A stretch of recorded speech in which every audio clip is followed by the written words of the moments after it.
Hampir mati karena majikan.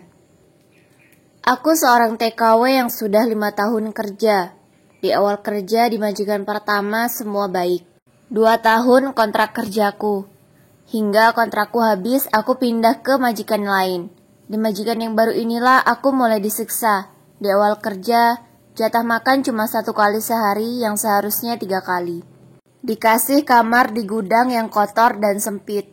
Banyak tikus dan kecoa. Aku bersihkan sebisaku, tapi masih tetap diganggu. Jam kerjaku dari jam 4 pagi sampai jam 12 malam. Tidak diizinkan keluar, tidak ada hari libur. Istirahat cuma untuk makan, itu pun harus cepat. Lauknya hanya kuah sayur dan nasi.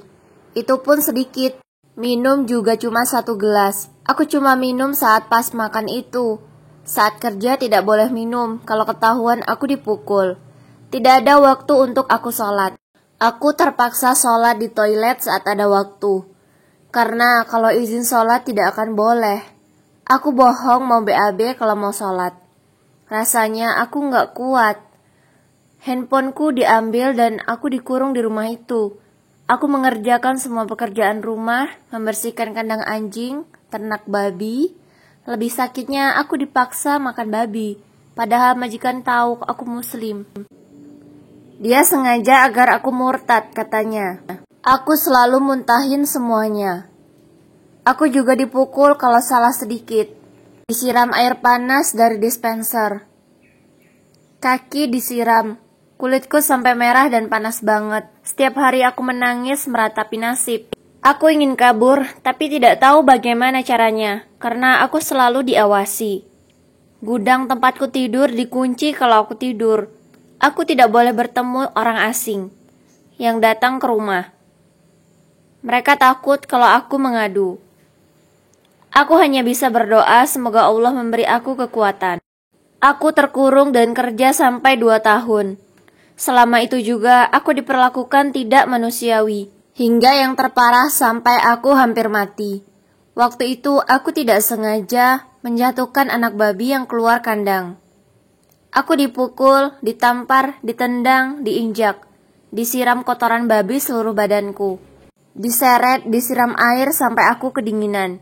Disiram air panas kakiku. Aku sampai sulit bernapas waktu itu. Saat aku sudah tidak bergerak lagi, baru mereka berhenti menyiksaku. Aku ditinggal di kamar mandi. Aku pingsan dan sadar besok paginya. Aku sadar di rumah sakit. Mereka kira aku sudah mati waktu itu. Jadi aku dibawa ke rumah sakit. Dibilangnya aku jatuh dan tersiram air panas saat memasak.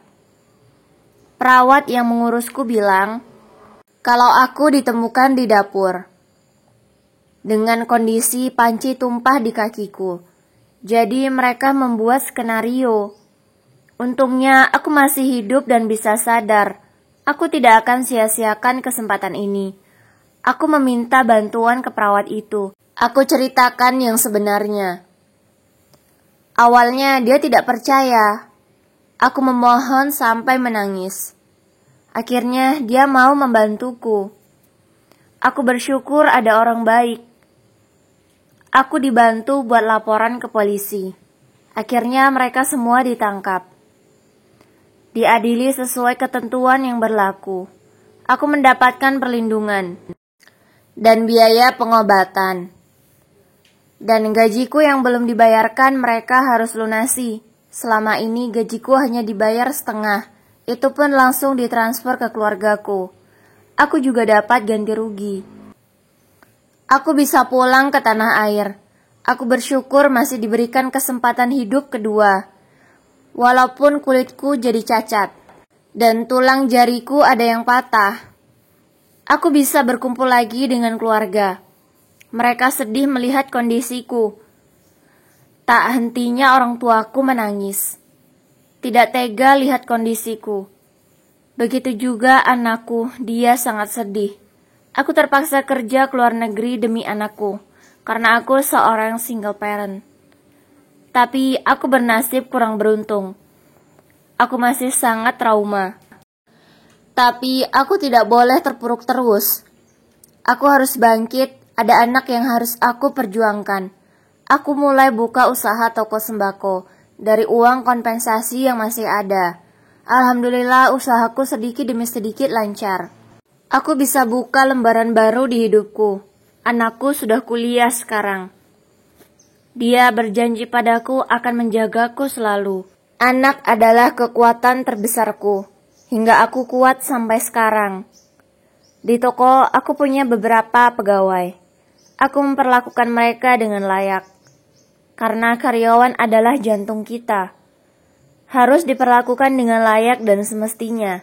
Tanpa mereka, usaha kita tidak akan berkembang. Jangan pernah meremehkan pegawai, apapun bidang kerjanya.